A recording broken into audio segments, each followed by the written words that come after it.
देशाला दिशा देणाऱ्या निवडणुकीत मोठ्या प्रमाणात मतदान करा. खासदार डॉक्टर श्रीकांत एकनाथ शिंदे यांचे महायुतीच्या कार्यकर्ता मेळाव्यात आवाहन. कल्याण लोकसभेतील कळवा आणि दिवा येथे महायुतीचे कार्यकर्ता मेळावे संपन्न. आगामी लोकसभा निवडणूक ही एका व्यक्तीची नसून देशाची निवडणूक आहे. देशाला दिशा देणारी निवडणूक आहे. त्यामुळे आदरणीय नरेंद्र मोदीजी यांना पुन्हा एकदा पंतप्रधान करण्यासाठी मोठ्या प्रमाणात मतदान करावे, असे आवाहन कल्याण लोकसभेचे खासदार डॉक्टर श्रीकांत एकनाथ शिंदे यांनी महायुतीच्या कार्यकर्ता मेळाव्यात बोलताना केले. कल्याण लोकसभेतील कळवा आणि दिवा येथे शनिवारी महायुतीचे कार्यकर्ता मेळावे पार पडले. या प्रसंगी घटक पक्षांच्या पदाधिकारी कार्यकर्त्यांशी संवाद साधताना खासदार शिंदे यांनी हे आवाहन केले. 500 वर्षांची प्रतीक्षा संपवून राम मंदिर उभारण्याचं काम पंतप्रधान आदरणीय नरेंद्र मोदीजी यांनी केलं. प्रत्येक घरात गॅस, शौचालय पोहोचवण्याचं काम नरेंद्र मोदीजींनी केलं. देशाची अर्थव्यवस्था शेवटच्या पाचातून पहिल्या पाचात आणण्याचं काम मोदीजींनी केलं. केंद्र सरकार आणि राज्य सरकारच्या माध्यमातून मोठ्या प्रमाणात विविध योजना सर्वसामान्यांपर्यंत पोहोचल्या आहेत. शासन आपल्या दारी यासारखी योजना तळागाळात पोहोचली आहे. राज्यात महिलांना एसटीच्या प्रवासात 50% सवलत देण्यात आली असून ज्येष्ठ नागरिकांना पूर्णपणे मोफत प्रवास आहे. कल्याण लोकसभेसाठी केंद्र आणि राज्य सरकारच्या माध्यमातून गेल्या 10 वर्षात हजारो कोटी रुपयांचा निधी आला असून यामुळेच कल्याण लोकसभेचा चेहरामोहरा बदलून मतदारसंघात मोठ्या प्रमाणात विकास कामे झाली आहेत. मुख्यमंत्री माननीय नामदार श्री एकनाथजी शिंदे साहेब, उपमुख्यमंत्री माननीय नामदार श्री देवेंद्रजी फडणवीस साहेब आणि उपमुख्यमंत्री माननीय नामदार श्री अजितदादा पवार साहेब हे गेली 2 वर्षे पायाला भिंगरी लावून लोकांच्या सेवेसाठी फिरत आहेत. त्यामुळे राज्याच्या विकासालाही गती आल्याचे त्यांनी यावेळी सांगितले. कुळवा येथील धर्मवीर आनंद दिघे उड्डाण पूल, सिमेंट काँक्रिटीचे रस्ते, रेल्वे स्थानकांचा विकास, सरकते जिने, पादचारी पूल, 5वी 6वी लाईन, कल्याण शीळ रस्ता, काटई ऐरोली फ्री वे आणि बोगदा, पलावा उड्डाण पूल यासह अनेक मोठी कामे गेल्या काही वर्षात कल्याण लोकसभेत मार्गी लागली असून आता मेट्रो देखील कल्याण लोकसभेत येते, अशी माहिती त्यांनी यावेळी दिली. रेल्वेच्या सुविधा पुरवण्यासह दिव्यासारख्या स्टेशनचा कायापालट करण्याचं काम केंद्र सरकारने केलं असून रिझर्वेशन काउंटर, दिव्यात फाटक बंद करून उड्डाणपूल उभारणे अशी कामे मागच्या 10 वर्षात केल्याचं सांगत दिवा रेल्वे स्थानकात कोकणात जाणारी प्रत्येक गाडी थांबवण्यासह दिवा CST fast local, AC local सुरू करण्यासाठी आगामी काळात प्रयत्नशील राहणार असल्याचे खासदार डॉक्टर श्रीकांत शिंदे यांनी यावेळी सांगितले. दिव्यातले 10 वर्षांपूर्वीचे रस्ते आणि आजचे रस्ते यात मोठा फरक आहे. 10 वर्षात दिव्यातली परिस्थिती बदलली असून महायुती सरकारने मोठ्या प्रमाणात निधी दिल्यामुळेच हे शक्य झाल्याचं यावेळी खासदार डॉक्टर श्रीकांत शिंदे यांनी यावेळी बोलताना सांगितलं. याशिवाय चांगल्या आरोग्य सुविधा देखील मतदारसंघात पुरवण्याचा प्रयत्न केला असून उल्हासनगरमध्ये कॅशलेस हॉस्पिटल, डायग्नोसिस सेंटर, लहान मुलांसाठी ICU सुरू झाले आहे.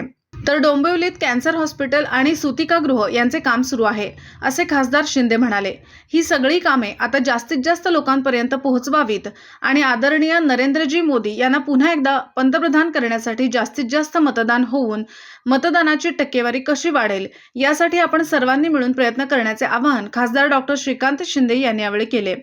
या मेळाव्याला सार्वजनिक बांधकाम मंत्री माननीय नामदार श्री रवींद्र चव्हाण, शिवसेनेचे मुख्य समन्वयक तथा प्रवक्ते नरेश मस्के, आमदार निरंजन डावखरे, शिवसेना जिल्हाप्रमुख गोपाळ लांडगे, शिवसेना प्रवक्ते राहुल लोंढे, महिला जिल्हा संघटक लता पाटील, कल्याण लोकसभा निरीक्षक रमाकांत मढवी, ब्रह्माशेठ पाटील, दशरथ पाटील, मुंब्रा शहर प्रमुख राजन किणे, भाजपा जिल्हाध्यक्ष संजय वाघुले, राष्ट्रवादी काँग्रेसचे जिल्हाध्यक्ष आनंद परांजपे, माजी नगरसेवक नजीम मुल्ला, मनसेचे ठाणे शहराध्यक्ष रवींद्र मोरे, RPIचे ठाणे जिल्हाध्यक्ष भास्कर वाघमारे, साहेबराव सुरवाडे यांच्यासह महायुतीतील सर्व पक्षांचे प्रमुख पदाधिकारी आणि कार्यकर्ते मोठ्या संख्येने उपस्थित होते. आणि देशाचं येणाऱ्या काळामध्ये हित जपण्यासाठी असणारी निवडणूक आहे. या निवडणुकीच्या माध्यमातून तुम्हाला आम्हाला सर्वांना देशाचा पंतप्रधान योग्य असला पाहिजे आणि ते फक्त ना फक्त नरेंद्र मोदीजी असले पाहिजे. परंतु या देशामध्ये जवळजवळ 1800 पेक्षा जास्त योजना राबवून आदरणीय पंतप्रधान नरेंद्र मोदीजींनी या देशामध्ये दारिद्र्य रेषेखाली असणाऱ्या नागरिकांची संख्या 25 कोटीपेक्षा खाली करून दाखवली. ही खऱ्या अर्थाने जी किमया केली आहे हे आपण लोकांना सांगितलं पाहिजे. या देशामध्ये आरोग्याची व्यवस्था सुदृढ होणं अत्यंत गरजेचं होतं. करोनाच्या काळामध्ये सर्व देश आणि जगातील असणारी परिस्थिती तुम्ही आम्ही सर्वांनी पाहिली होती. या सर्व परिस्थितीमध्ये मेट्रो जी आहे ती कल्याणमध्ये आपल्या कल्याणपर्यंत आली, त्याची देखील कामं सुरू झालेली आहेत.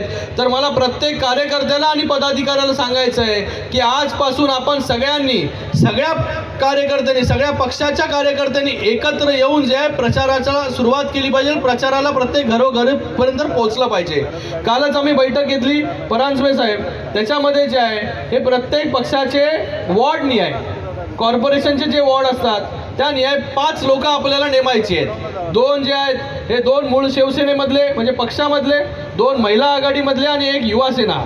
जर आपण 5 शिवसेनेचे, 5 भारतीय जनता पार्टीचे हे 20 लोक जे आहेत ते एकत्र मिळून काम करतील आणि जेव्हा हे 20 लोक एकत्र काम करतील तर एकही घर जो आहे तो आपला सुटणार नाही. म्हणजे आपण जेव्हा स्लीप वाटायला जातो तेव्हा असं होऊन जातं की स्लीप जे आहे ते अर्ध्या घरापर्यंत पोहोचत, अर्धी घरं आपल्याला माहितीच नसतात.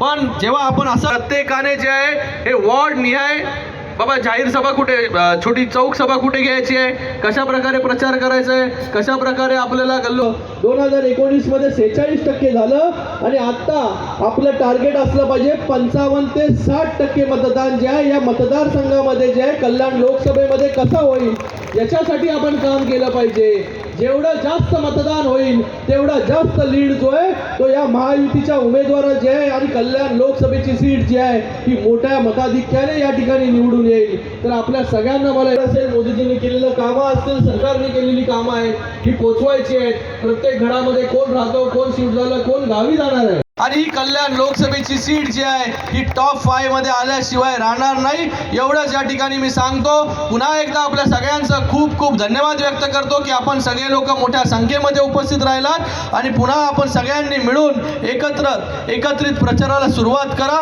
धन्यवाद. जय हिंद, जय महाराष्ट्र. श्रीकांत शिंदे साहेब